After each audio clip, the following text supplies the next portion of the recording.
Padayon karon ang pagdagsa sa mga kaila, higala, kabanay ug supporter sa Mipanaw nga si Rene Clert Bobet Batirabonia. Kasamtangan karong gihaya sa Ateneo di Davao University Senior High School Campus dinhi sa Bangkal, Davao City. Kagahapong adlaw taliwala sa kainit sa panahon, naglinya gihapon ang mga supporters ni Rene nga nanawagan sa ugustisya sa pagpanaw sa atleta.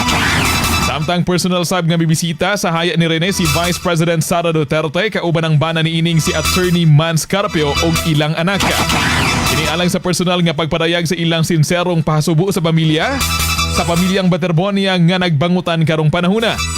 Sa interview sa Davao Media kang VP Sara atol sa Independence Day ceremony kagahapon, nanawagan si VP Sara nga mahatagan og gustisya ang kamatayon ni Rene ingon man sa langyaw nga si Divine Adili.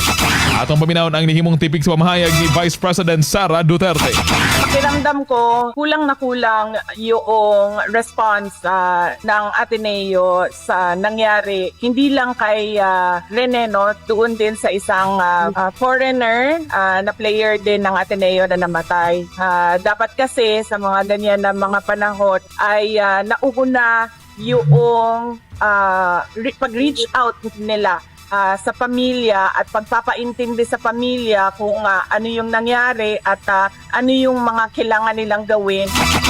Pamahayag ni Vice President Sara Duterte samtang napabilin sab nga hugot karon ng seguridad nga gipatuman sulod sa maong tulunghaan ilabi na nga gibawal sab karon mismo ang pagkuha og hulagway sa duol sa gihaya ang patayng lawas sa atleta.